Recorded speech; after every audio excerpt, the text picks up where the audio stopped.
This year, our Advent sermon series is entitled Annunciations, Disruption, and Invitation.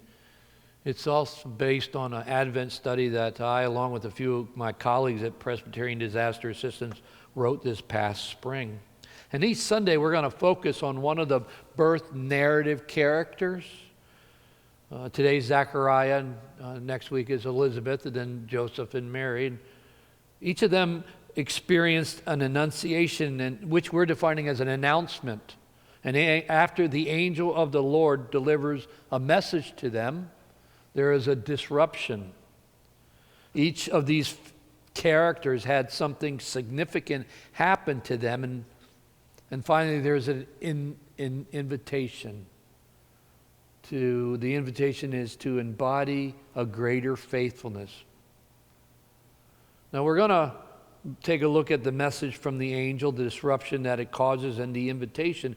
And the study is based on a number of film clips, which we might use during the series, but they're really intended to solicit a conversation and discussion more than reflection and contemplation. So if it fits best, we'll use a film clip or two. So our first character, Zechariah.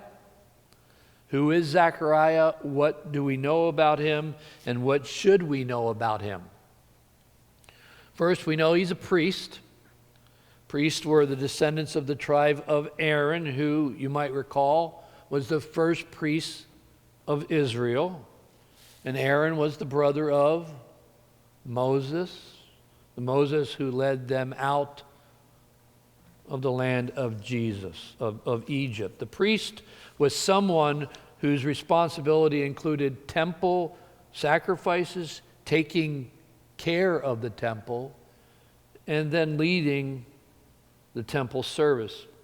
Zechariah, along with his wife Elizabeth, we hear that they were righteous and lived blamelessly, which means to me that they manifested a full obedience to the law that was required of them. And I say it this way, righteous and blameless means that they did the right things for the right reasons. So as we heard, Zechariah was chosen to enter the sanctuary of the Lord, the Holy of Holies, the inner sanctum, to present the offering, the sacrifice before the Ark of the Covenant. And that was the very item that led them through the wilderness, was with Joshua when he conquered the land, and David as he went into battle. And Zechariah was chosen to enter with the incense. He sprinkled it on the burning coals, and while the smoke ascended, he made intercession for his people. And this was an act that was most honored, the most honored responsibility in the whole service, which indicates that Zechariah had the respect of the other priests. We also know that Zechariah was getting on in years, which is code for, the O word. He was getting older. And he and his wife Elizabeth were childless. Bill Neely writes this: after long years of disappointment, Zechariah is reconciled to a childless life, to the ending of his priestly line. In the later years, he has found meaning and purpose in a life of faithfulness. His disappointment and longing have resolved into acceptance. His sorrow at what was not to be, eased by a life of fidelity to God, a predictable comfort in his continuing service in the temple. So there's a lot to know about Zechariah before we go on. And before we move into the Annunciation section, I want you to notice Zechariah's reaction to seeing Gabriel, the angels of the Lord. Do you remember how he responded? He was terrified and fear overwhelmed him. And when you think about when fear overwhelms, it's hard to function. And for Zechariah, it was his inability to hear and to trust the angel's message. Fear twists the path away from trust. So could it be that the gospel writer wants us to notice how fear, a reaction of fear, impacts our faith? How fear impedes faithfulness? Because what fear does is it puts boundaries around you. It limits belief. Fear literally paralyzes. So what we know is Zechariah was a priest who, along with his wife, were doing the right things for the right reasons. He was well respected among his colleagues. He was getting up in age, childless, and overwhelmed with fear when the angel of the Lord appeared to him. So now comes the annunciation. What is announced to him? The angel first says to him, "Do not be afraid, Zechariah, for your prayer has been heard. Your wife Elizabeth will bear a son, and you will name him John." The angel of the Lord offers to unparalyze him. Do not be afraid. Your prayer has been answered. A son will be born and is to be called John, and your son will be great in the sight of the Lord. He will be a leader to guide people's hearts back toward God. He will have amazing power, great wisdom, and prepare the people for the coming of the Messiah. Their prayer was answered. Everything a priest could want for a child would be granted. The precursor for the Messiah is to be Zechariah and Elizabeth's son. That's one grand announcement. But Zechariah responds with a question that indicates disbelief. How will I know that this is so? I'm an old man. My wife is getting on in years. Don't you think it's just interesting that an answered prayer brings a response of disbelief?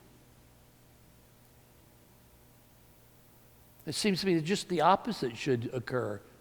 An answered prayer should bring gratitude, thanksgiving, a strengthening of belief. But in this case, the answered prayer brings disbelief. So the disruption is obvious. Zechariah receives silence. For the length of his wife's pregnancy, Zechariah found himself unable to speak, unable to explain, unable to ask more questions, unable to bring meaning of his and Elizabeth's encounter in the story. Zechariah, the righteous one who lived blamelessly, who was well respected from his colleagues, lost his voice. You've got to wonder what it meant for Zechariah as he and Elizabeth lived into their pregnancy.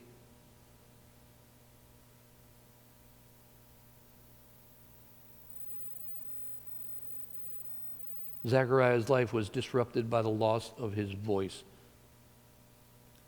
As metaphor, it begs to ask, what does it mean to be silenced?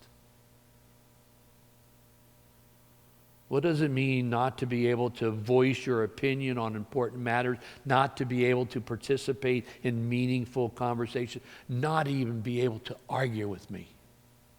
What does it mean? Have you ever lost your voice? Or let me say it this way. Have you never been heard? What happens when someone doesn't listen to you?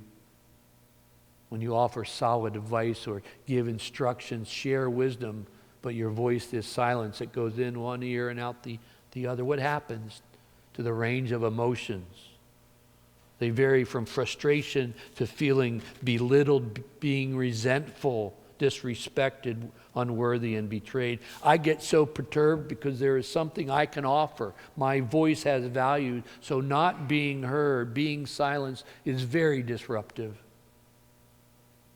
But it's just not on a personal level. Let's enlarge the question. What happens when we silence the voices of the different, the minority, or the oppressed? The announcement has been made. Life has been disrupted. So what's the invitation for Zechariah? It's not just simply regaining his voice and returning back to the normal. It's more a matter of him regaining his trust in the one who answers prayers.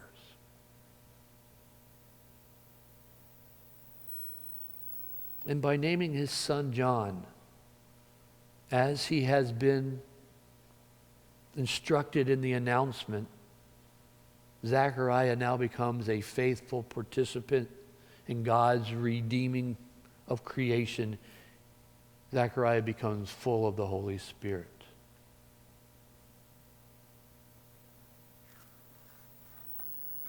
So when your life has been disrupted, how do you respond? And let me qualify and say that there are little d disruptions and there are big D disruptions. A little d is selling your house and moving to another town. A big D is becoming the primary giver to an aged parent. And I think COVID-19 has been a combination of both a little d disruption and a big D disruption. Life itself is unpredictable, which means disruption is inevitable. And I want you to spend a moment or two and think about a time in your life when you experienced a little d disruption. Just spend a moment to think about a little disruption in your life.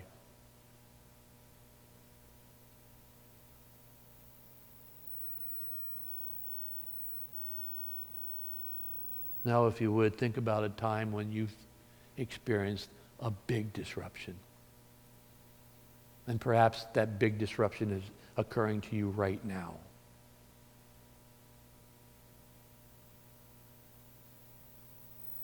Think about how intentionally you are responding. What are the factors that help us deal with those disruptions? What did you draw upon when a disruption happened in your life? What's the invitation for you?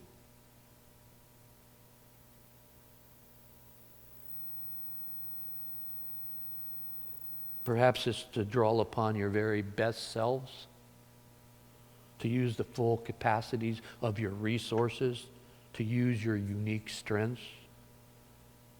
Perhaps it's to be surrounded by people who love you and to have the faith that promises to help you manage through whatever the disruption might be. And maybe you get to faithfully respond to the disruptions and get to participate in God's redeeming activity in someone else's life. See, I think the invitation when we experience disruption is to let the world see who we are. Let God's Spirit dwell fully in you. And perhaps that's an annunciation in and of itself. Or maybe it's a disruption. But it's also an invitation.